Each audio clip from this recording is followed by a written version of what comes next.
I got this paint your own Nutcracker from Hobby Lobby. I'm going to take it out of the package and leave the top of the hat off and to the side.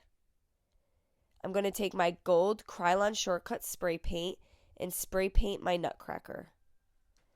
I then got this metal Decor. It's like a hanging bottle cap from the Dollar Tree. I'm going to remove the hanger, and then I'm going to take that outside and spray paint that with the Krylon Shortcuts white spray paint. This is in a matte finish. Once everything's dry, I have this candle wreath. I got it from Dollar General. I'm just going to kind of mess with it and remove any extra greenery that's sticking out too much.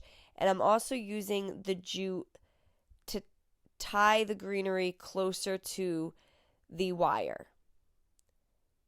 I have this Decor wax by Redesign by Prima. It's in the color Eternal, and I'm going to go around the outer edge of the metal piece that we spray painted and just give that some added detail. Then I'm going to lay the candle wreath back inside the center, and now we've turned this into a small little tray.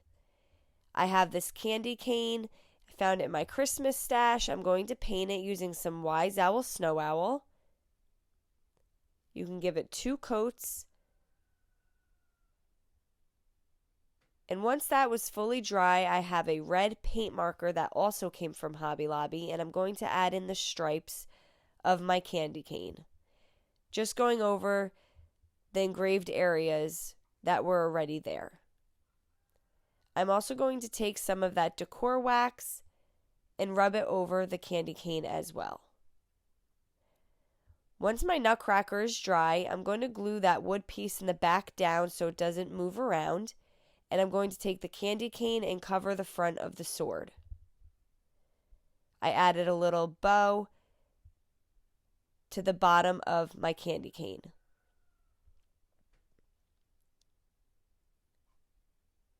So this is what we have so far.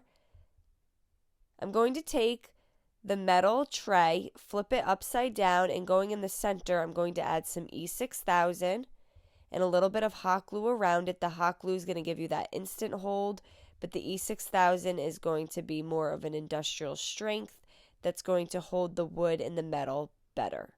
I'm going to place the Nutcracker's head on top of the glue. And this is why we left the hat of the Nutcracker off, because this was a nice flat surface to work with.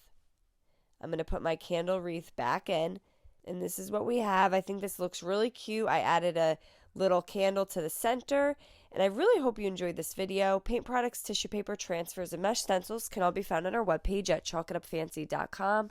And don't forget, you can check out other tutorials over on our webpage. Have a great day.